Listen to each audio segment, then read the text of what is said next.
కూడా ఈ దినము సింపుల్గా ఒక వాక్యాన్ని మనం చదువుకుందాం. 1 కొరింథీ రాసిన పత్రిక 13వ అధ్యాయము 1 వాక్యాన్ని చదువుకుందాం. 1 కొరింథీ రాసిన పత్రిక 13వ అధ్యాయం 1 వాక్యాన్ని చదువుకుందాం. మనుషుల భాషలతోనూ దేవదూతల భాషలతోనూ నేను మాట్లాడినను ప్రేమ లేని వాడనైతే మ్రోగెడు కంచును గణగణలాడు తాళమున ఇందును. ఇక్కడ మనము చదువుచున్న వాక్యములో దేవుని యొక్క సత్యాన్ని మనం ఏమని చదువుచున్నామో, మనుషుల భాషలతోనూ దేవదూతల భాషలతోనూ నేను మాట్లాడినను ప్రేమ లేని వాడినైతే మ్రోగుడు కంచు గడగడలాడు తాళమున ఇందును. ఇక్కడ మనం చూసిన వాక్యములో చదువుచున్న వాక్యములో మనం చదువుచున్నాం అంటే దేవుని ప్రేమను గురించి మనం చదువుచున్నాం. మనుషుల భాషలు అంటే ఇప్పుడు ఇంగ్లీషు, హిందీ, తమిళ్, మలయాళం, హిందీ, ఇలాగ ఎన్నో భాషలు మనకున్నాయి. అన్ని భాషలు మాట్లాడినా లేకుంటే దేవదూతల భాషలతో మాట్లాడినా ప్రేమ లేకపోతే కనుక మన జీవితం అంతా వ్యర్థమే. కాబట్టి ప్రతి మనిషి జీవితంలో ఉండాల్సింది ఏమంట? దేవుని యొక్క ప్రేమ. దేవుని యొక్క ప్రేమ లేకుండా మనకి లోకములో ఎన్ని ఉన్నా కూడా అవన్నీ వ్యర్థమే అని చెప్పేసి మనం చదువుచున్నాం. కొరింథీ సంఘాన్ని ప్రేమను గురించి ఆయన హెచ్చరించినాడు పౌలు గారు. ఏం గురించి అంట? ప్రేమను గురించి కొరింథీ సంఘాన్ని హెచ్చరించాడు. 14వ అధ్యాయం 1 వాక్యంలో అదే రాస్తుంది, ప్రేమ కలిగినటకు ప్రయాసపడుడి. చాలు. ఇక్కడ కొరింథీ సంఘానికి 14వ అధ్యాయం 1 వాక్యం కూడా ప్రేమ కలిగి ఉండటానికి ప్రయాసపడండి అని చెప్పేసి పౌలు గారు హెచ్చరిస్తున్నాడు. 13వ అధ్యాయంలో హెచ్చరిస్తున్నాడు, 14వ అధ్యాయంలో హెచ్చరిస్తున్నాడు. ఈ చివరి దినాల్లో మన అందరికి కావలసింది దేవుని ప్రేమ. జనాల్లో డబ్బు పెరుగుతుంది, లోకం పెరుగుతుంది, స్వార్థం పెరుగుతుంది, పాపం పెరుగుతుంది, అసూయలు పెరుగుతున్నాయి. కానీ పెరగంది ఏంటంట? ప్రేమ అనేది చల్లారిపోతుంది. ఏమవుతుందంట? ప్రేమ చల్లారిపోతుంది. కారణం ఏంట? అక్రమము విస్తరించడం చేత దేవుని ప్రేమ ఏమవుతుందంట? చల్లారిపోతుందని చెప్పి దేవునికి వాక్యం చెప్తుంది. కాబట్టి ఈ లోకంలో మనుషుల అందరి జీవితాల్లో అక్రమం అనేది పెరిగిపోతుంది. ఈ అక్రమం అనేది ఎప్పుడైతే పెరుగుతుందో నిజమైన దేవుని ప్రేమ తగ్గిపోతుంది. లోకంలో మనుషుల ప్రేమ, మనుషుల ఆకర్షణ, మనుషుల ఇష్టాలు ఇలాగ అన్నీ పెరుగుతున్నాయి. కానీ దేవునికి సన్నిధిలో దేవుని యొక్క ప్రేమ అనేది పెరగటం లేదని చెప్పేసి ఇక్కడ మనం చదువుచున్నాం. అందుకనే మనుషుల భాషలతో మాట్లాడినాను, దేవదూతల భాషలతో మాట్లాడినాను, నేను ప్రేమ లేని వాడిని అయితే మ్రోగుడు కనగనలాడించు అంటే ఒక గంట అంటారు. ఏం చేస్తారు?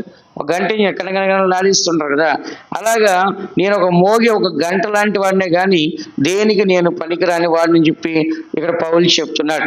2వ వాక్యంలో ఏమంటున్నాడు? ప్రవచించు కృపా వరము కలిగిన మర్మములన్నీయు జ్ఞానం అంతయు ఎరిగిన వాడినైను కొండలను పెగిలింపగల పరిపూర్ణ విశ్వాసం గలవాడినైను ప్రేమ లేని వాడినైతే నేను వ్యర్థుడనే. కాబట్టి ఇక్కడ ఎంతో గొప్ప గొప్ప కార్యాలు చెప్తున్నాడు. కృపా వరాలన్నీ నాకుండి, మర్మాలన్నీ నాకుండి, జ్ఞానం అంతా నాకుండి, తెలిసిన వాడిని ఉన్నా కూడా కొండలను పెగిలింపగలిగే పరిపూర్ణ విశ్వాసం నాకున్నా ప్రేమ లేని వాడిని అయితే నేను వ్యర్థుడిని. బైబిల్లో 2 మాటలే రాస్తుంది. బైబిల్లో 2 స్థలాల్లో రాస్తుంది. ఏమని రాస్తుంది?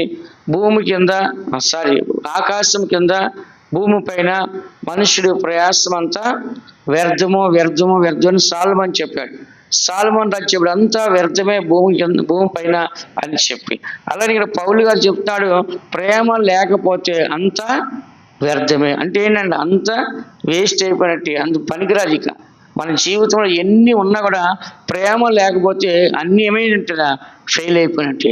ఒక ప్రేమ అనేది మనలో పరిపూర్ణంగా ఉన్నప్పుడు మాత్రమే ఎదుటివారిని ప్రేమించగలిగే వారుగా, ఎదుటివారిని అర్థం చేసుకునే వారుగా, ఎదుటి వారిని మనం సమానించేవారుగా ఎప్పుడైతే కనపడుచున్నామో అప్పుడు మాత్రమే ఆ ప్రేమ అనేది మన జీవితంలో ఉంటుంది.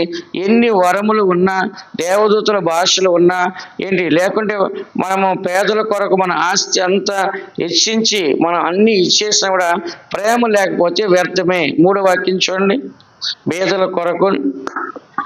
బీదల పోషణ కొరకు నా ఆస్తి అంతయు ఇచ్చినను, కాల్చబడుటకు నా శరీరమును అప్పగించినను ప్రేమ లేని వాడనైతే నాకు ప్రయోజనం ఏమీ లేదు. చూసారా? పేదల పోషణ కొరకు నా ఆస్తి మొత్తం, అన్నదానం కోసము, అనాథుల కోసము, వృద్ధాశ్రయం కోసము నా ఆస్తి మొత్తం ఇచ్చేసినా కూడా, కాల్చబట్టుకు నా శరీరం అంతా కూడా అప్పగించినా కూడా ప్రేమ లేని వాడిని అయితే నాకు ప్రయోజనం ఏమీ లేదు. జీవితంలో మనకు ఉండాల్సింది ఏంటి చెప్పండి? చివరి దినాల్లో ప్రేమ. దేవుడు మనందరినీ దేంతో ఆయన దగ్గరకు తీసుకుంటున్నాడు? ప్రేమతోనే. చెప్పండి. పాపులు ఉన్నారు, వ్యభిచారులు ఉన్నారు, మానభంగస్తున్నారు, నరహత్య చేస్తున్నారు, బలత్కారులు ఉన్నారు, దొంగలు ఉన్నారు, మోసగాళ్ళు ఉన్నారు, అన్యాయస్తున్నారు. ఇలా ఎంతో మంది దుర్మార్గులు ఉన్నప్పటికీ యేసు ప్రభు పాపులను రక్షించాక దేంతో వచ్చాడైనా? ప్రేమ తీసుకుని వచ్చాడు. ఏం తీసుకొచ్చాడ? ప్రేమ. తన ప్రాణం పెట్టాడు మన కోసం. ఆ ప్రేమ ద్వారానే ప్రతి మనిషి జనాన్ని రక్షిస్తున్నాడు. ఆ స్వార్థనే మనం అందరం ప్రకటిస్తున్నాం. ఆ వాక్యాన్ని అనేకులు విని రక్షించబడి ఈ దినాన్ని దేవుని బిడ్డలుగా మారుస్తారు. ఒకప్పుడు క్రూరులు గాను, ఒకప్పుడు మూర్ఖులు గాను, ఒకప్పుడు మరి నరహంతకులు గాను, ఒకప్పుడు బలత్కారులు గాను, ఒకప్పుడు దొంగలు గాను, ఇలాగ అనేక మోసగాళ్ళు అందరూ కూడా ఈ దినాన్న యేసయ్య ప్రేమను చూసి మారు మనసు పొంది రక్షణ పొంది దేవుని యొక్క సన్నిధికి వస్తున్నట్లుగా మనం చదువుతున్నాం. కాబట్టి కొరింథీ సంఘానికి ఈ ప్రేమ కావాలని చెప్పేసి ఈ యొక్క పౌలు గారు చెప్తూ ఉన్నారు. ఈ యొక్క ప్రేమ లేని వాడు ధనవంతుడైనా, వ్యాపారమైనా, రాజు అయినా, సేవకుడైనా, ఎవరైనా సరే ప్రేమ లేని వాడైతే ఎవరంట? వ్యర్థమైన వాడే. చెప్పండి అందరూ. ప్రేమ లేని వాడైతే ఎవరంట? వ్యర్థమైన వాడి.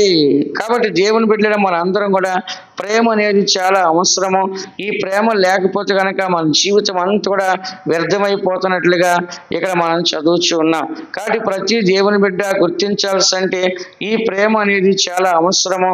ఈ ప్రేమ అనేది చాలా పద్ధతిగా ఉంటుంది, చాలా మర్యాదగా ఉంటుంది. చదువు 4 వాక్యం చదవండి. ప్రేమ దీర్ఘకాలము సహించును, దయ చూపించును, ప్రేమ మచ్చరపడదు, ప్రేమ డంబముగా ప్రవర్తింపదు, అది ఉప్పొంగదు. ఇక్కడ మనం చూసినట్లయితే మొట్టమొదటిగా మనం భాషలతో మాట్లాడినా సరే, దేవదూతల భాషలతో, మనుషుల భాషలతో మాట్లాడినట్లయితే సరే, ప్రేమ లేని వాడైతే మనం వ్యర్థమై. రెండోది, కృపావరములున్న, మర్మాలు అన్ని తెలుసున్న, జ్ఞానం అంతా కలిగి ఉన్న, కొండలు పిగిలింపగల పరిపూర్ణ విశ్వాసం ఉన్న ప్రేమ లేనిచే వ్యర్థమే. బీదల పోషణ కొరకు మన ఆస్తి అంతా ఇచ్చి కాల్చబొట్టుకు మన శరీరాన్ని అప్పగించిన ప్రేమ లేనివాడైతే వ్యర్థమే అని మనం చూస్తున్నాం. రెండోదిగా మనం చూస్తున్నాము, ఏమని చదువుట? రెండోది, ప్రేమ దీర్ఘకాలము సహించును. ఏం చేస్తాంట చెప్పండి? ప్రేమ ఏం చేస్తాంట? దీర్ఘకాలం ఏం చేస్తాంట? సహించుకుంటుంది. ఒక భార్య భర్తని మనం తీసుకుంటే, భార్య భర్తల వివాహం జరిగింది కాబట్టి భర్త ఎన్ని తిట్టినా ఎన్ని కొట్టినా భార్య ఏం చేస్తంటే దీర్ఘకాలము ఆమె ముసలిది అయిపోయినా సరే ఆమె ఏం చేస్తంటే ఆమె సహిస్తూనే ఉంటుంది. ఏం చేస్తంట? సహించుకుంటూనే ఉంటుంది. మా ఇంట్లో మా అమ్మను చూసా నేను. మా నాన్న బాగా తాగుతాడు, రోజు వచ్చి ఆమెను కొడతాడు. ఆ చిన్న వయసు నాకు ఊహ తెలిసినప్పుడు చూశాను. నాకు ఒక 20 సంవత్సరాలు వచ్చిన తర్వాత నేను ఎదురు తిరిగి ఆయన కొట్టాను. మా నాన్న కొట్టాను నేను. ఎందుకంటే రోజు రావటం, ఆమెను కొట్టడమే పని. రోజు తాగేసి వచ్చి ప్రతిరోజు ఆమె రాత్రి 12, 1 గంట, 2 దాకా తాగి ఏం చేస్తాడంటే కొడతనే ఉంటాడనమాట. కొట్టి కొట్టి కొట్టి కొట్టి కొట్టి ఆఖరికి ఆమె మైండ్ అంతా తలంతా డ్యామేజ్ అయిపోయి మతిస్థిమితం లేకుండా ఆమె చనిపోయిన తర్వాత, ఎంతో మంచి వ్యక్తి, ఎంతో జ్ఞానం గల వ్యక్తి, ఎంతో భక్తి గల వ్యక్తి, ఎంతో ప్రేమ గల వ్యక్తి, ఆమెను ఇష్టపడిన వాళ్ళు ఎవరు ఉండరు. అంత ప్రేమగా ఉంటుంది ఆమె, అంత మంచి ఆమె.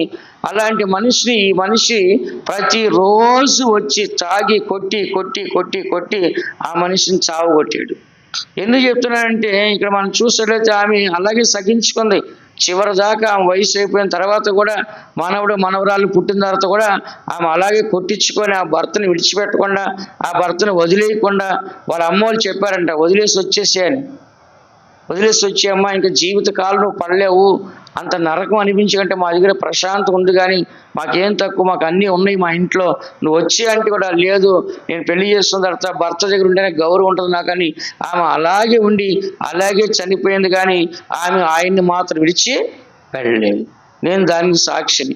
ఎందుకు చెప్తున్నా అంటే ఇదంతా కూడా దేవుని బిడ్డ మనకి ప్రేమ అనేది ఉన్నట్లయితే కనుక ఎలాంటి దుర్మార్గునైనా, ఎలాంటి త్రాగుబోతునైనా, ఎలాంటి క్రూరమైన వాడినైనా, ఎలాంటి మూర్ఖమైన వాడినైనా ఆ ప్రేమ ఏం చేస్తంట సహిస్తుంది. కానీ ఇప్పుడు వాళ్ళు అట్లా సహిస్తారా?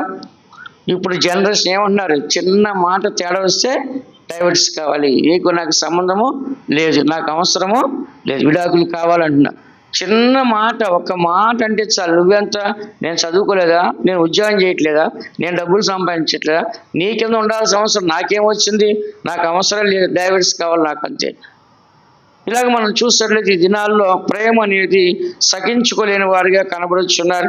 కానీ ఇక్కడ ప్రేమ దీర్ఘకాలం ఏం చేస్తాయంట, సహించునని చెప్పేసి మనం చదువుతున్నాం. ప్రేమలో 10 కార్యాలు ఇక్కడ రాస్తుంది. 10 కార్యాల గురించి చూస్తే 10 వరాలు రాస్తుంది, 10 కృపా వరాలు రాస్తుంది, ఆత్మ వరాలు రాస్తుంది, ఆత్మ ఫలాలు రాస్తుంది, ఇలాగ ప్రేమ ఫలాలు రాస్తుంది. ఇలా చూస్తే 10 ఆజ్ఞలు రాస్తుంది. ఇలాగ 10 అనేది మనం చూసినట్లయితే ఎన్నో రకాలుగా బైబిల్లో ఎన్నో విధాలు కూడా రాసుకుంటూ దేవుడు 10 కార్యాలను తీసుకొచ్చి ఉన్నాడు. కాబట్టి ఇక్కడ మనం చదువుతున్న వాక్యంలో ఈ రెండో దాన్ని మనం ఏమని చదువుతున్నాం చెప్పండి? రెండో దాన్ని ఏమని చదువుతున్నాం?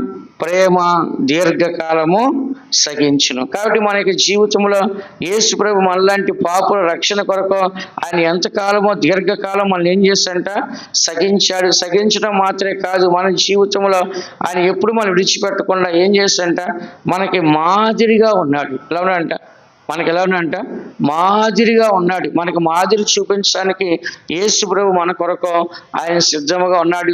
ఆనాడే కాదు, ఈనాడు కూడా దేవుడు యేసు ప్రభు మనకి మాదిరి చూపించాలని చెప్పేసి మనం బిడ్డలో మార్పు పొందాలని, భర్త మార్పు పొందాలని, భార్య మార్పు పొందాలని, పిల్లలు మార్పు పొందాలని చెప్పేసి దీర్ఘకాలం వారి కొరకు కుటుంబస్తులు ఎదురు చూస్తారు. సంఘస్థులు అయితే వాళ్ళ కొరకు ప్రార్థనలు చేస్తున్నారు. మేము ఉన్న సేవకులు ప్రతి కుటుంబం రక్షించబడాలని ప్రార్థన చేస్తున్నాం. ప్రతి కుటుంబం మారు మనసు పొందాలని ప్రార్థన చేస్తాం. ప్రతి కుటుంబం దేవుని తెలుసుకోవాలని ప్రార్థన చేస్తాం. ప్రతి కుటుంబం దేవుని మందిరానికి రావాలని ప్రార్థన చేస్తున్నాం. ప్రతి కుటుంబం పరలోకానికి వెళ్ళాలని ప్రార్థన చేస్తున్నాం. ప్రతి కుటుంబం పాపక్షమ పొందాలి, మారు మనసు పొందాలి, బాప్తిస్మం పొందాలి, పరిశుద్ధాత్మ అభిషేకం పొందాలి, సత్యాన్ని తెలుసుకొని సంపూర్ణంగా మారాలని ప్రతిరోజు సంఘంలో ప్రతి కుటుంబం కొరకు ప్రార్థన జరిగించబడుతుంది.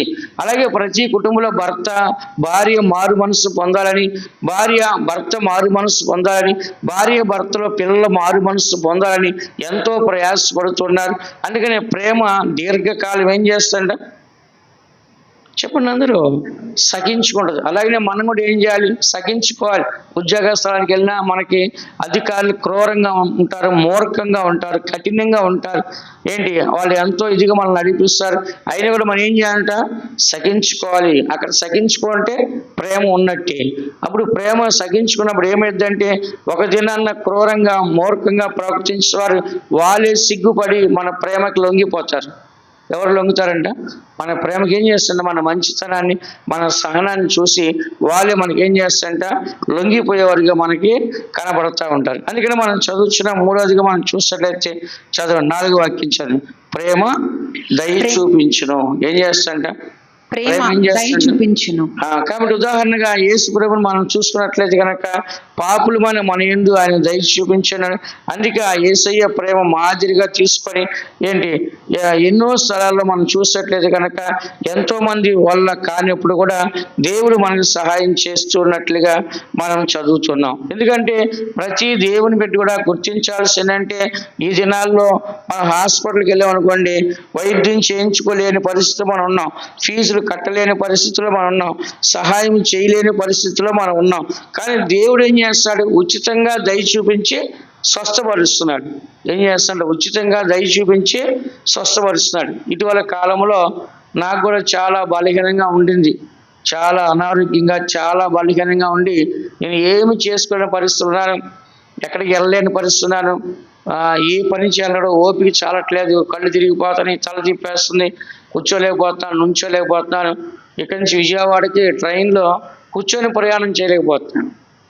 కూర్చొని ప్రయాణం చేయలేక ఏం చేశాను, మొన్న పండుకొని ప్రయాణం చేయడానికి సీటు స్లీపర్ బుక్ చేసుకున్నాను, 3rd AC చేసుకుంటే ఆ ట్రైన్ 5 గంటలు లేట్ అంట. ఎందుకంటే నా దరిద్రం అట్లా ఉంది. అది 6 గంటలకు సాయంత్రం ట్రైను, 10 గంటలకల్లా విజయవాడ వెళ్తుంది. సరే అని చెప్పేసి సిస్టర్కి నాకు ఇద్దరికి అవి చేశారు. మరి స్లీపర్ నేను కూర్చోలేక నా వల్ల కాక తీరా ట్రైన్ రైట్ 12 గంటలకు వస్తుందని చెప్పారు. ఇంకేం చేసి ఒక గంట సేపు కూర్చొని తిరిగి ఇంటికి వచ్చేసాను. ఇంటికి వచ్చేసి మళ్ళీ ఆ టికెట్లు క్యాన్సిల్ చేసి మళ్ళీ మరుసటి రోజు పొద్దున విక్రమసింహపురం 6 గంటలకు కూర్చుని పండుకునే స్లీపర్. అది కూడా దానిలో ఒక భోగి మాత్రం స్లీపర్ వేశారు ముసలోళ్ళ కోసం, సీనియర్ సిటిజన్ల కోసం. అమ్మయ్య పర్లేదురా బాబు అని చెప్పేసి ఏం చేశాను, దానికి బుక్ చేశాను. మళ్ళీ 3rd ఏసీలో దానికి ఏం చేశాను, 2 టికెట్లు బుక్ చేశాను. తీరా చూస్తే అన్ని అప్పర్ బర్త్లు ఇచ్చాడు. సిస్టర్ నేను ఎక్కనంటది, నువ్వు ఎక్కకపోతే ఏం చేయను, మరి మన దరిద్రం అది. 2 పైన ఇచ్చాడు, కింద ముసలి వాళ్ళు ఇద్దరు 70 సంవత్సరాలు ఎంత ఉన్నాయి, వాళ్ళని చూస్తూ ఉంది. రేపు మన పరిస్థితి అనుకుంటాను. నేను చెప్పాను వాళ్ళు మనకంటే చాలా సీనియర్లు, అందుకే వాళ్ళు కింద ఇచ్చారు. రేపు మనం కూడా ఆ వయసు వస్తే మనకు కూడా కింద ఇస్తారులే, లోయర్ బర్త్ ఇస్తారు అప్పుడు అని చెప్పాను. ఇక ఆఖరికి ఆమె ఎక్కలేక మధ్యలో సెకండ్ దాంట్లోకి ఎక్కింది. ఎట్లాగో నేను ఇంకో పక్కన ఎక్కి అట్లా ఎక్కాము. ఇక దిగలేం, మళ్ళీ ఇక దిగితే మళ్ళీ ఎక్కలేము. ఎట్లా ఉందంటే మా బాధ, ప్రయాణం చేయలేక కూర్చోలేక టికెట్లు బుక్ చేసుకున్నా కూడా ట్రైన్లు దొరకక, దొరికిన ట్రైన్లో చూసి ఇట్లాంటి ఇబ్బందులు పడలేక అక్కడ కూర్చుని వాటర్ బాటిల్ తాగలేకపోతున్నాం. ఇంత హైటే వస్తుంది అక్కడ, వాటర్ బాటిల్ తాగలేకపోతున్నాము, ఏం చేయలేకపోతున్నాం. అట్లా ఉంది. ఎందుకు చెప్తున్నాను ఇదంతా కూడా, మన జీవితంలో మనం దయకాలం కోరుకుంటాము. కాబట్టి మనుషులైతే దయ చూపించడు, కానీ దేవుడు మాత్రం ఏం చేస్తాడు, మనకి తప్పకుండా మనకు దయ చూపించడా, తప్పకుండా దేవుడు దయ చూపిస్తాడు. అందుకని మనం చూసినట్లయితే హాస్పిటల్కి వెళ్ళినా కూడా ఇది నన్ను ఫ్రీగా ఎవరైనా ట్రీట్మెంట్ చేస్తారా? ముందు డబ్బులు కడితేనే ఏం చేస్తారంట, ముందంతా డబ్బులు కడితేనే మనకి ట్రీట్మెంట్ చేస్తారు. డబ్బులు ఇవ్వకుండా ట్రీట్మెంట్ ఏది చేయరు. ట్రీట్మెంట్ అనేది జరగదు, డబ్బు కట్టకుండా ట్రీట్మెంట్ అనేది జరగదు. అందుకని ఇక్కడ మనం చదువుచున్నాము, దేవుని యొక్క ప్రేమ ఏం చేస్తంటే, 3వది దయ చూపించును. ఏం చేస్తంట చెప్పండి అందరూ, ఏం చేస్తంట, దయ చూపించింది. 4వది మనం చదువుదాం. ఏం చేస్తంట, ప్రేమ మచ్చరపడదు. ఏం పడదంట అనగా ప్రేమ ఎదుటి వారిని, అనగా అన్నదమ్ములైన, అక్క చెల్లెలైన, తోడబుట్టిన వారైన, స్నేహితులైన, ఇరుగు పొరుగు వారైనా సరే వాళ్ళందరినీ కూడా చూసి అభివృద్ధి నేర్చుకుంటుంది. ఏం చేస్తంట, అభివృద్ధిని ఏం చేస్తంట, కోరుకుంటుంది. కాబట్టి మనం ఎప్పుడు ఇతరులను చూసి మచ్చరపడేవారికి ఉండకుండా మనం ఏం చేయాలంట, మచ్చరపడటం అంటే ఏంటి చెప్పండి, కుళ్ళుకోకూడదు. వాళ్ళు బాగా ఎదిగిపోయారు, వీళ్ళు బాగా ఎదిగిపోయారు, వాళ్ళు గొప్పలు అయిపోయారు, వీళ్ళ గొప్పలు చెప్పేసి మనం కుళ్ళుకోకూడదు. మనం ఏం చేయాలి, అన్నదమ్ములైనా అక్క చెల్లెలైనా ఇరుగు పొరుగు చూసి మనం కూడా పైకి రావాలి, మనం కూడా భవిష్యత్తులో ఉన్నత స్థాయికి వెళ్ళాలి అని కోరుకోవాలి. కానీ వాళ్ళు బాగుపడిపోయారు, వాళ్ళు గొప్పలు అయిపోయారు, వాళ్ళు బాగా అన్ని కలిగి ఉన్నారు అని చెప్పి వాళ్ళ మీద మనం కుళ్ళుకునే వారికి మనం ఉండకూడదు. కాబట్టి దేవుని ప్రేమ ఏం చేస్తంట, ఒకటి దీర్ఘకాలం సగించి ఉన్నది, ఆ తర్వాత దయ చూపిస్తుంది, ఆ తర్వాత ఏం చేస్తుందంట, మచ్చరపడదు. చెప్పండి అందరూ. ఈ దినాల్లో మన ఇంట్లోనే చూడండి, ఒకరు ఎదిగితే ఒకరు పడలేకపోతారు. మన ఇంట్లోనే ఒక బిడ్డ ఎదిగితే, ఇప్పుడు 2 పిల్లలు ఉన్నారు, ఒకరికి మార్కులు ఎక్కువ వచ్చి ఇంకోటికి మార్కులు తక్కువ వచ్చి వాడికి కోపం వస్తుంది. వాడికి ఎక్కువ వచ్చి వాడికి బాగా వేస్తారు, వాడు బాగా చదివేస్తున్నాడు, వాడిని అందరూ మెచ్చుకున్నారు, వాడిని ఘనపరుస్తున్నారు, నన్ను ఎవరు పట్టించుకోవట్లా అని ఆటోమేటిక్గా ఒక ఈర్ష్య అనేది వచ్చేస్తుంది. కాబట్టి దేవుని బిడ్డలైన మన అందరం కూడా ఇలాంటిది మనకు ఉండాలా ఉండకూడదా? కుళ్ళుకోవటం ఉండాలా ఉండకూడదా చెప్పండి. కుళ్ళుకోవటం ఉండాలా ఉండకూడదా? ఉండకూడదు. మనం ఎప్పుడు కూడా ఒకరిని చూసి ఏం చేయకూడదు, కుళ్ళుకూడదు. దేవుడు వాళ్ళకి ఇచ్చాడు, మంచిదే, వాళ్ళకి మంచి బంగారం ఇచ్చాడు, వాళ్ళకి మంచి ఇల్లు ఇచ్చాడు, మంచి కారు ఇచ్చాడు, లేకుంటే మంచి ఉద్యోగం ఇచ్చాడు, లేకుంటే మంచి ఐశ్వర్యం ఇచ్చాడు. మనం ఏం చేయాలి, సంతోషించాలి. దేవుడు వాళ్ళని బాగా ఆశ్రయించాడు, మనం కూడా దేవుడు దయ చూపిస్తే మనం కూడా ఆ స్థితికి వస్తే బాగుండు అని మనం అనుకోవాలి. అంతేగాని వాళ్ళకి అది ఉంది వీళ్ళకి ఇది ఉంది మనం ఏం చేయకూడదు, అసూయపడి కుళ్ళుకునే వారికి మనము కనపడకూడదు. కాబట్టి ప్రేమలో ఏం లేదంట, మత్సరపడే అనుభవం అనేది ప్రేమకి ఉండదు. 5వదిగా ప్రేమ ఏమంట, ప్రేమ డంబముగా ప్రవర్తింపదు. డంబముగా అది అతిశయపడదు. కాబట్టి చాలా మంది ఏం చేస్తారు, డంబముగా గొప్పతనాలు మాట్లాడుతూ చూసుకుంటూ ఉంటారు.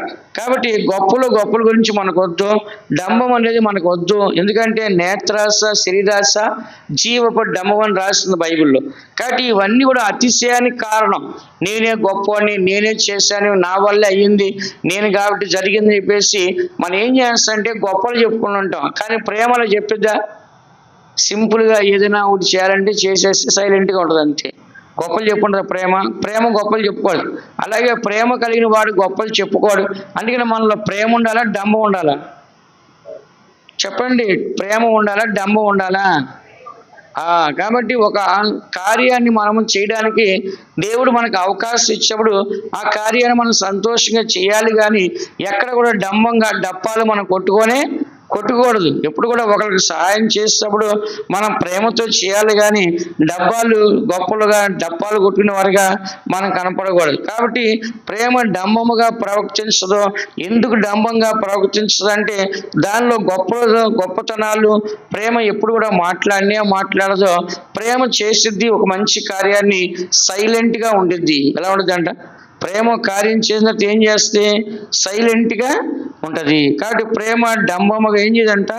ప్రవర్తించదు. అది ఏం చేయదంట? ఉప్పొంగదు. ఏం చేయదంట? ఉప్పొంగదు అని చెప్పేసి చదువుతున్నాం. 6వ చదవండి. అది ఉప్పొంగదు, అమర్యాదగా నడవదు. అది ప్రేమ ఏం చేయదంట? ఉప్పొంగదు. అనగా ప్రేమ ఎవరిని చూసినా పొంగిపోదు. ప్రేమ ఏం చేయదంట? ఎవరిని చూసినా పొంగిపోదు. కానీ బైబిల్లో ఒక మాట రాస్తుంది, ఆది కాండంలో బెన్యామీను చూడగానే యేసేపు ప్రేమ పొంగుకొని వచ్చిందంట. ఏమొచ్చిందంట? బెన్యామీను చూడగానే ఆది కాండంలో యేసేపుకి ఏమొచ్చిందంట? ప్రేమ పొంగుకొని వచ్చిందంట. చదవండి ఆ మాట. ఆది కాండం 42వ అధ్యాయము.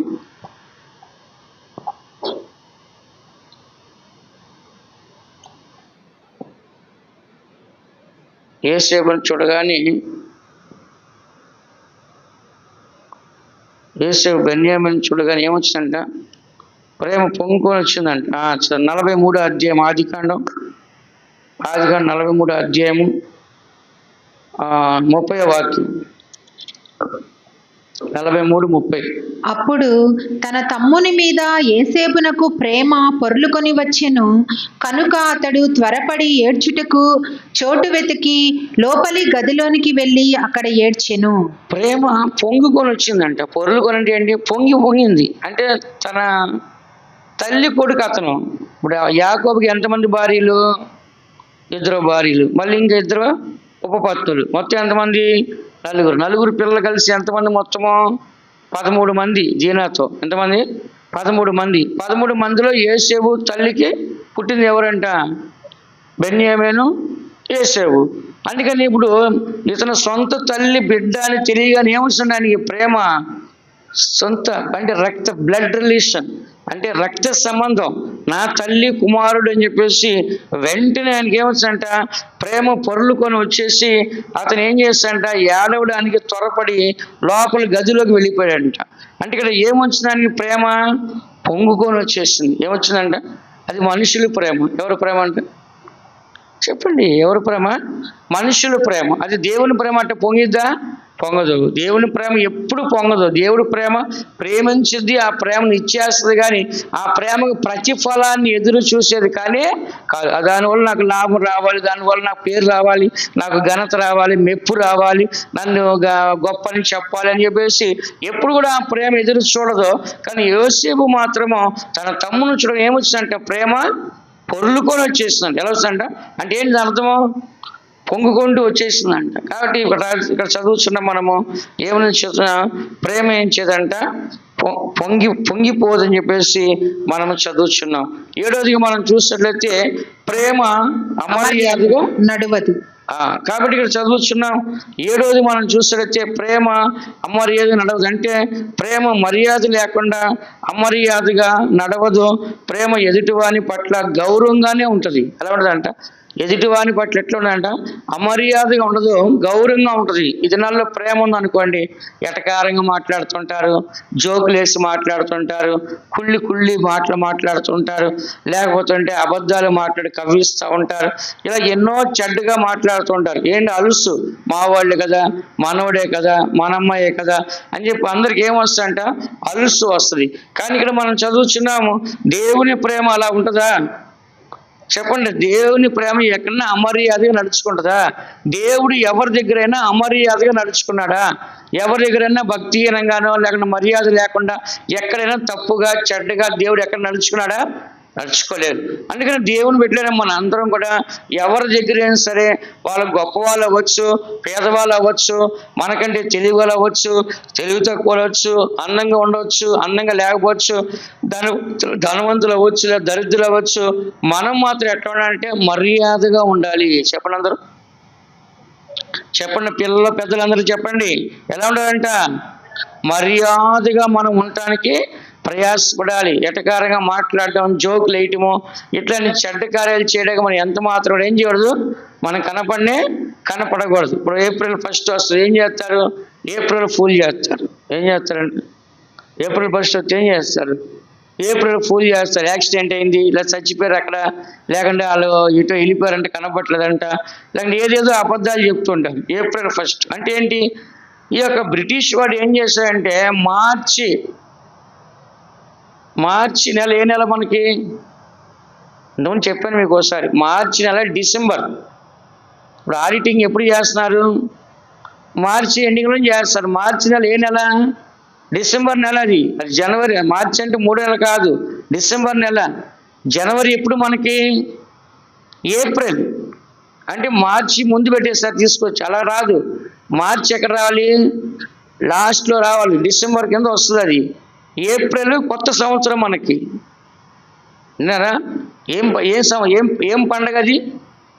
ఏప్రిల్ ఏం చేస్తారు మనం? ఉగాది కాదు, యుగాది. చెప్పండి, ఉగాది కాదు, యుగాది. అంటే యుగానికి ఆది, ఈ ప్రపంచానికి ఆది దినం అని అర్థం. ఏప్రిల్ 1. విన్నారా?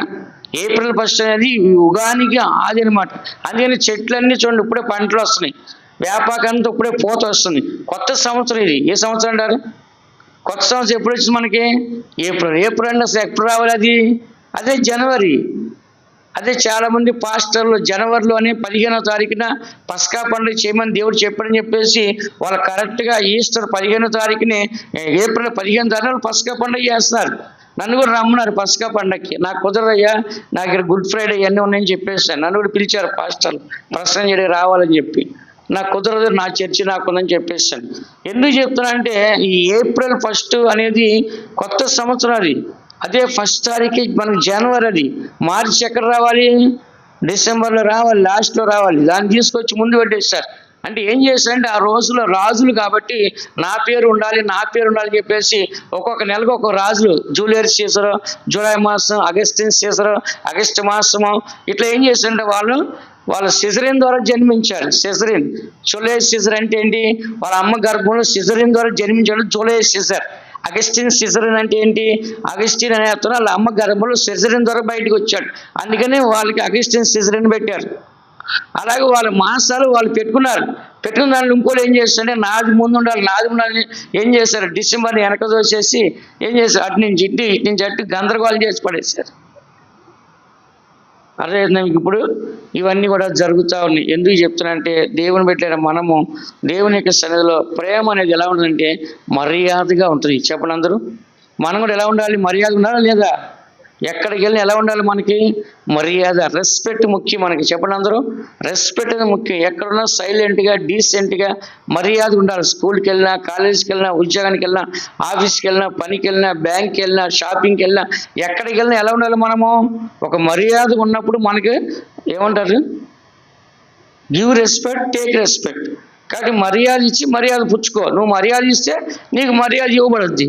అదే మనం మర్యాద ఇవ్వకపోతే కనుక మనకు మర్యాద ఇవ్వబడదు. అందుకనే 7వ చదవండి. స్వప్రయోజనమును విచారించుకొనదు. 7వది అమర్యాద. 8వది స్వప్రయోజనమును విచారించుకొనదు. ప్రేమ అన్నిటిని తాలుకుని. చదవము. 7వ వాక్యం. అన్నిటికీ తాలుకొనును. ప్రేమ ఏం చేస్తుంటే అన్నిటిని తాలుకొని, అంటే అర్థం ఏంటి? 3 అంకె ఉంది, కింద ఏమని రాస్తుంది? అన్నిటిని కప్పును. కాబట్టి ప్రేమ అనేది ఉన్నట్లయితే ఏం చేస్తుందంటే చెడుతనాన్ని కప్పివేస్తుంది. ఏం చేస్తుందంట? చెడుతనం ఏం చేస్తుంది? ప్రేమ కప్పివేస్తుంది. అదే మనకి ప్రేమ లేకపోతే వాళ్ళని ఏం చేస్తాం? అల్లరి చేసి పెడతాం. ఒక మనిషి మీద మనకి ప్రేమ లేకపోతే ఏం చేస్తాం అంటే అనేకమైన తప్పుల్ని బయట పెడతాం. కానీ దేవుని వాక్యం చెప్తుంది ప్రేమ ఏం చేస్తుందంటే అనేక దోషముల్ని కప్పివేస్తుందంటే. ఏం చేస్తుందంట? ప్రేమ ఏం చేస్తుంట? అనేక దోషములు ఏం చేస్తుంట? కప్పివేస్తుందని చెప్పేసి దేవుని యొక్క వాక్యం చదువుచున్నాం. మరొక స్థలంలో రాస్తుంది ప్రేమ నీ పాపాలను ఏం చేస్తుంటే దాచిపెట్టినని రాస్తుంది. సామెతలు 10వ అధ్యాయం 12వ వాక్యం రాసుకోండి. 17వ అధ్యాయము 10వ వాక్యం చదవండి. 17:9 చదవండి. ప్రేమను వృద్ధి చేయగోరువాడు తప్పిదములు దాచిపెట్టును. చాలు. ఇక్కడ మనం చదువుతున్నాం 17:9లో ప్రేమ వృద్ధి చేయగోరువాడు అంటే ప్రేమను అభివృద్ధి పరుచుకునేవాడు తప్పిదాలు ఏం చేస్తాడంట? దాచిపెడతాడు. కాబట్టి ఇప్పుడు మనకి మన అమ్మాయి మీద ప్రేమ ఉంది, మన అబ్బాయి మీద ప్రేమ ఉంది. అదే మన పిల్లలు తప్పు చేసి ఊరందరూ చెప్తామా? చెప్పము. అదే వేరే వాళ్ళు తప్పు చేస్తే ఏం చేస్తాం? మీకు తెలీదా వాళ్ళ అమ్మాయి ఇలా చేసిందంట, వాళ్ళ అబ్బాయి ఇలా చేశాడంట, మీకు తెలీదా అని చెప్పి ఏం చేస్తాం? మనము అల్లరి చేస్తాం. ఏంటంటే అర్థం కనపడట్లేదు, లేకుంటే ఎక్కడికి వెళ్ళిపోయారు, ఏదో అయిపోయారు, ఏదో చేస్తే చెప్పేసి ఏం చేస్తాం? మనం ఎదుటి వాళ్ళని మనం అల్లరి చేసేస్తుంటాం. కానీ అదే మన బిడ్డ అలా చేసి ఏం చేస్తాం? గుట్టు చప్పుడు కాకుండా భద్రంగా పెట్టుకుంటాం. 10 మందికి తెలియకూడదు, 3వ కంటికి తెలియకూడదు, 3వ మనిషికి తెలియకూడదు, 2వ మనిషికి తెలియకూడదు చెప్పేసి మన వాళ్ళని మనం కప్పి పెట్టుకుంటాం. దాన్ని మనం బయటికి తెలియకుండా మనం చూసుకుంటాం. కానీ ఇక్కడ ప్రేమ అనేది అలా ఉన్నదంట. ఎలా ఉండదంట? దేవుని యొక్క ప్రేమ అన్నిటినీ తాలుకొన్ను. ప్రేమ ఏం చేస్తంట? అన్నిటిని ఏం చేస్తంట? తాలుకొన్నని చదువుతున్నాం. కాబట్టి దేవుని యొక్క ప్రేమ మర్యాదగా ఉండడం తెలుసు, అలాగే అన్నిటిని కప్పిపెట్టడం కూడా మనసు. ఒకరి పట్ల ప్రేమ కలిగి ఉంటే ప్రేమ అన్నిటిని ఏం చేస్తంట? కప్పి పెడుతుంది. అందుకని దేవుని బిడ్డ మనం ఎదుటి వాళ్ళని మనం అల్లరి చేయాలి, ఎదుటి వాళ్ళని అవమానపరచాలి, ఎదుటి వారి గురించి బ్లేమ్ చేయాలని చెప్పేసి ఎప్పుడు మనం అనుకోడు. కొంతమంది ఏం చేస్తారు? వాళ్ళు తప్పు దొరికింది కాబట్టి వాళ్ళు మనం అలర్ట్ చేయాలి, ఎలాగైనా సరే వాళ్ళని బ్లేమ్ చేసి పెట్టాలి, లేకుంటే వాళ్ళు గొప్పగా ఎగిరిపోతున్నారని చెప్పేసి కొంతమంది మీద అసూయ ఉంటుంది. వాళ్ళు అసూయ పెట్టుకుని ఏం చేస్తారంటే వాళ్ళు తప్పు చేయగానే వాళ్ళు ఏం చేస్తారు? వెంటనే బ్లేమ్ చేయడానికి సిద్ధపడిపోతారు. అలా మనం ఉండకూడదు. ప్రేమ ఏం చేస్తుంది? అన్నిటిని తాలుకొన్ను. ఆ తర్వాత ఏం చేస్తున్న? ప్రేమ అన్నిటిని నిరీక్షించును. ఏం చేస్తుంట? ప్రేమ ఏం చేస్తుంట? 7వ వాక్యం నేను రాసిన మాట కూడా అన్నిటినీ నిరీక్షించును, అన్నిటినీ ఓర్చును అని కూడా రాస్తుంది. కాబట్టి ఇక్కడ అన్నిటిని నిరీక్షిస్తుంది. అంటే ప్రేమ ప్రతి కార్యం కొరకు కూడా నిరీక్షణ కలిగి ఉంటుంది. అంటే ఎదురు చూడటము. ఏం చేస్తుంట? ఇప్పుడు ఒక కార్యం జరగాలంటే ఏం చేయాలి? మనం వెయిటింగ్ చేయాలి. అలాంటి కార్యం జరిగితే బాగుండు, నేను వెయిట్ చేస్తున్నాను, ఆ కార్యం కొరకు ఎదురు చూస్తాను, ఆ ప్రమోషన్ కొరకు ఎదురు చూస్తాను, ఆ జాబ్ కొరకు ఎదురు చూస్తాను, లేకుంటే ఆ యొక్క బెనిఫిట్స్ కోసం ఎదురు చూస్తాను అని చెప్పి ఏం చేస్తాను? మనం ఎదురు చూస్తాం. కానీ మనం లాక్కోము. ఎవరి దగ్గరికి వెళ్ళి నాకు ఇచ్చే, నాకు ఇవ్వాల్సి ఇచ్చే, నాకు రావాల్సి ఇచ్చే అని చెప్పి మనం లాక్కోకూడదు. కానీ దాని కొరకు ఏం చేయాలంట? మనము చెప్పండి అందరూ ఏం చేయాలంట? ఎదురు చూడాలంటే వెయిటింగ్ చేయాలి. కాబట్టి నిరీక్షణ కలిగి ఉంటుంది. ప్రేమకి ఏముందంట? నిరీక్షణ. చాలా వెయిటింగ్లో ఉంటుంది అన్నమాట. ప్రేమ వస్తుంది, మనం పొందుకుంటాం, మనం తీసుకుంటాం, మనకు దొరికిద్ది అని చెప్పేసి ప్రేమ ఏం చేస్తుందంటే చాలా వెయిటింగ్లో ఉంటుంది. కానీ ప్రేమ లేనివాడు అలా ఉంటారా? గొడవలు చేసుకొని, కొట్లాటలు చేసుకొని ఏం చేస్తారు? ఇప్పుడు చూడండి, బైబిల్లో ఫర్ ఎగ్జాంపుల్గా 2 కుమారులు కలిగిన ఒక తండ్రి ఉన్నాడు. ఆ తండ్రికి ఒక కుమారుడు ఏం చేస్తాడు? నా ఆస్తి అంతా నాకు ఇచ్చేయమని చెప్పి తీసేసుకొని వెళ్ళిపోయి వాడు ఇష్టానుసారంగా పాడు చేస్తాడు. ఇంకో కుమారుడు ఏం చేస్తాడు? తండ్రితోనే ఉన్నాడు. అప్పుడు లాస్ట్లో ఆ పెద్ద కుమారుడు అన్నాడు, నాయనా వీడు అన్నీ చెడిపోయి అన్నీ పాడు చేసి వచ్చాడు, అయినా కూడా వాడిని నువ్వు ప్రేమిస్తున్నావు అంటే అప్పుడు తండ్రి అన్నాడు, నాయనా నావన్నీ నీవే కదా, నువ్వు ఎప్పుడు నాతోనే ఉన్నావు కదా అంటున్నాడు. కాబట్టి ఇతను చూసి ఎప్పుడు తండ్రితో ఉన్నాడు, తండ్రి అన్ని తనకే. వాడు వెళ్ళిపోయాడు, చెడిపోయాడు, పాపం చేశాడు, మళ్ళీ వచ్చాడు. కాబట్టి వాడు కాదు ముఖ్యం, ఎవరు ముఖ్యం అంట? నువ్వే నాకు ముఖ్యం అన్నాడు. అట్లాగే ప్రేమ అనేది ఏంటంటే అవసరానికి ఉప్పొంగిపోవటం, అవసరానికి కావాలంటాం, అవసరానికి గొడవ వేసుకోవటం, అవసరాన్ని తీసుకోవటం, అవసరానికి కానీ నాశనం చేసేయడం, మళ్ళీ అయిపోయిన తర్వాత తిరిగి రావటం, అది కాదు ప్రేమ అంటే. నిరీక్షణ కలిగి ఉంటుంది, ఎదురు చూస్తుంది. బైబిల్ ఒక మాట రాస్తుంది, యెహోవా కొరకు ఎదురు చూసేవారు నూతన బలాన్ని పొందుతారు. అందుకని మనందరం కూడా ఏం చేయాలంటే దేవుడు కార్యం చేసే వరకు కూడా మనం ఏం చేయాలంట, ఎదురు చూసే వరకు మనము కనపడాలి. చివరిగా 10వ వాక్యం చదవండి. 10వది మనం ఏమని రాస్తుంది? ప్రేమ అన్నిటిని ఓర్చును. ఏం చేస్తాంట? ప్రేమ ఏం చేస్తాడు చెప్పండి? అన్నిటిని ఏం చేస్తాంట? ఓర్చుకుంటది. కాబట్టి ఈ దినాల్లో మనము ప్రతి చిన్నదానిలో ఓర్చుకెళ్ళిపోతున్నాం. యేసు ప్రభు మాత్రం మనల్ని ఏం చేస్తాడంట? చెప్పండి, ఓర్చుకుంటున్నాడు. ప్రేమ అన్నిటినీ ఓర్చును అంటే కొన్ని ప్రేమలు ఎంత కష్టమైనా, ఎంత నష్టమైనా, నిందలైనా, బాధలైనా ఓర్చుకుంటాయి. కానీ కొన్ని ప్రేమలో చిన్న సమస్య వచ్చిందంటే ఏమైపోతారు? విడిపోతారు. ఏమైపోతారంట? ఈ దినాల్లో చాలా మంది ప్రేమించుకుంటారు. ప్రేమించుకున్నప్పుడు ఏమైందంట? చిన్న సమస్య రాగానే బ్రేకప్. ఏం చేస్తాంట? బ్యాకప్. ఇక నీకు నాకు మాటలు లేవు, నీ ప్రేమకి నా ప్రేమకి ఇంకా అంతే సంగతులు అని చెప్పి ఏం చేస్తారు? వెంటనే వాళ్ళు విడిపోతున్నారు. అలాగనే కొన్ని ఆఫీసుల్లో చిన్న గొడవ జరిగితే నువ్వు ఇక్కడ పనికిరా, వెళ్ళిపో అంటున్నారు. ఏదైనా పనికి వెళ్ళినప్పుడు చిన్న సమస్య వస్తే వెళ్ళిపో అంటున్నారు. ఉద్యోగస్తుల్లో, కాలేజీ, స్కూల్లో టీచర్గా ఉన్నా కూడా అక్కడ చిన్న రాజకీయం, చిన్న పాలిటిక్స్ వాళ్ళు చేస్తారు. మనం అడిగామనుకోండి వెంటనే వెళ్ళిపో ఇక్కడి నుంచి అంటారు. కాబట్టి మనం మాట్లాడడానికి లేదు. కాబట్టి ఈ ప్రేమ ఏం చేయాలి చెప్పండి? అన్నీ ఏం చేయాలంట? ఓర్చుకోవాలి. లేదు మనం నోరు తెలిసి అడిగేస్తాం అనుకోండి, ఏమైంది? ఇంకా నువ్వు పనికిరావు బాబు, ఇక్కడ మేము అనుకున్నట్లుగా నువ్వు లేవు, నువ్వు సరిగ్గా లేవు అని మన మీద నింద వేసి ఆ మనిషి ఎదురు తిరిగి మాట్లాడుతున్నాడు, తిరుగుబాటు చేసి మాట్లాడుతున్నాడు, ఏంటి ఏది పడుతుంది మాట్లాడుతున్నాడు, మమ్మల్ని నిలదీసి అడుగుతున్నాడు అని చెప్పి ఏం చేస్తారు? మనల్ని బయటికి పంపించేస్తారు. అందుకని మనకు ప్రేమలో ఏముండాలి? అందరూ చెప్పండి, ఏముండాలంట? ఓర్పు ఉండాలి. పిల్లలు కూడా ఇంట్లో అడుగుతారు ఏదైనా కావాలని తల్లిదండ్రులు. ఇచ్చేవరకు ఏం చేయాలి? పిల్లలు వాళ్ళ డాడీకి జీతం రావాలి, వాళ్ళ డాడీకి రావాల్సిన డబ్బులు రావాలి. అవి వచ్చినారు కొనిస్తాడు. కొనిచ్చే వరకు ఏం చేయాలి? ఓపికగా ఉండాలి. ఇప్పుడే నాకు కావాలంటే ఎక్కడి నుంచి తేవాలి? మీ నాన్న ఎక్కడికి పోయి తేవాలి? ఇప్పుడే నాకు కావాలంటే మీ అమ్మని పట్టుకొని ఇప్పుడే నాకు కావాలంటే ఎక్కడి నుంచి తీసుకొస్తుంది చెప్పండి? తేగలరా? తేలేరు. అట్లాగనే భార్య కూడా భర్తను పట్టుకున్నా నాకు ఇప్పుడే అన్నీ తీసుకొని రా అంటే తీసుకురాగలరా భర్త? జీతం రాకుండా తేగలరా? జీతం లేకపోతే ఏమీ లేదు ఆయన దగ్గర. జీతం వస్తేనే 2 రోజులు కలకల్లాడుద్ది ఆ ఇల్లు. జీతం వచ్చి ఎన్ని రోజులు అంట? 2 రోజులు ఇల్లు కలకల్లాడుతూ ఉంటుంది. ఆ 2 రోజులు అయిపోగానే ఏమైందంట? ఇల్లు ఎండిపోయిద్ది. మళ్ళీ ఏముండదు ఆ ఇంట్లో. మళ్ళీ అప్పులు వెళ్ళిపోతారు. పాల బ్యాటి కంటే అప్పు తెచ్చుకోవాలి, నూనె కాంటే అప్పు తెచ్చుకోవాలి, కూరగాయలు కాంటే అప్పు తెచ్చుకోవాలి, సరుకులు కాంటే అప్పు తెచ్చుకోవాలి, అక్కడ ఇడ్లీలు దోశలు అమ్మేవాళ్ళు అక్కడికి వెళ్ళి అప్పు తెచ్చుకోవాలి. ఇట్లా ప్రతిదానికి ఏం చేయాలి మనము? జీతం అయిపోతే మళ్ళీ అప్పులు తెచ్చుకొని నెల వచ్చిన తర్వాత మళ్ళీ ఏం చేస్తారు? వాళ్ళకి కడతారు. ఎక్కడికి వెళ్ళినా ఒక బుక్ ఉండదు మన పేరు మీద. ఏముంటుందంట? ఎక్కడికి వెళ్ళినా రిజిస్టర్ బుక్ ఉంటుంది. ఏ బుక్? ఎంత తినేసావు, నువ్వు ఇంత అప్పు తీసుకున్నావు, ఇంత కట్టాలి అని చెప్పేసి ఒక బుక్ ఉంటుంది అక్కడ. అందుకని దేవుని బిడ్డలైన మన అందరూ ఏం చేయాలంటే ప్రేమను ఏం చేయాలంటే మనము ఓర్చుకునే వారికి ఉండాలి. ఎన్ని వచ్చినా కూడా ఓర్చుకుంటే ఆ సమయాన్ని జరగాల్సిన కార్యము జరిగిద్ది. చివరిగా ఒకటి చదవండి, ప్రేమ అనేది 8వ వాక్యం చదవండి. ప్రేమ శాశ్వత కాలం ఉండును, ప్రవచనములైనను నిరర్ధకములగును, భాషలైనను నిలిచిపోవును, జ్ఞానమైనను నిరర్ధకమగును. చూడండి, ప్రేమ శాశ్వత కాలం ఉంటుందంట. ప్రవచనాలు అంటే దేవుడిచ్చే మాటలు ఆత్మధర, అవైనా వ్యర్థమైపోతాయంట. భాషలు, దేవుడిచ్చిన భాషలు, దేవునితో మాట్లాడే దేవదూతల మాట భాషలైనా వ్యర్థమైపోతాయంట. జ్ఞానమే దేవుడిచ్చే జ్ఞానమైనా వ్యర్థమైపోద్దంట. కానీ ప్రేమ మాత్రం ఎప్పుడు దాకా ఉంటుందంట చెప్పండి? శాశ్వత కాలము, లైఫ్ లాంగ్. ఎప్పటివరకు అంట? లైఫ్ లాంగ్ ఆ ప్రేమ అనేది ఉంటుంది. అందుకని దేవుని బిడ్డలైన మనము మన యొక్క జీవితంలో యేసు ప్రభు మనల్ని శాశ్వతమైన ప్రేమతోనే ఆయన ప్రేమించి అంటే చివరి దాకా. యోహాను సువార్త 13వ అధ్యాయం 1వ వాక్యం చదవండి.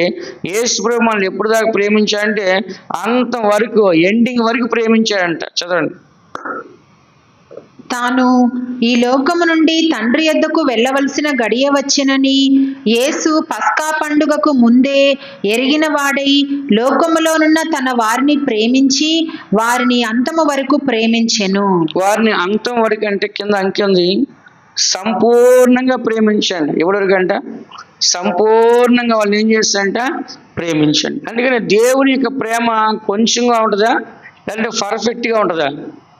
సంపూర్ణ అంటే పర్ఫెక్ట్గా, అంటే కరెక్ట్గా సంపూర్ణంగా ఆయన దగ్గర ఉన్న ప్రేమంతా ఇచ్చేసి దేవుడు ఏం చేస్తాడంట, ప్రేమిస్తాడు. కాబట్టి దేవుని యొక్క ప్రేమ ఎలా ఉందంటే భాషలైన నిరర్ధకం అయిపోతాయంట, ఏంటి ప్రవచనాలు నిరర్ధకం అయిపోతాయంట, జ్ఞానమే నిరర్ధకం అయిపోద్ది అంటే వ్యర్థం అయిపోద్ది అంట. కానీ దేవుని యొక్క మాటలు అంటే దేవుని యొక్క ప్రేమ మాత్రం ఏమవుదంట, శాశ్వత కాలము ఉంటుంది. అందుకని మనకి జీవితంలో ఈ లోకంలో అన్నీ పోయినా అన్నీ కోల్పోయినా ఈ ప్రేమ మన జీవితం ఉంటే ఈ ప్రేమ వల్ల మనం ఏం చేస్తామంటే అన్నిట్లో మనము పొందుకుంటాము.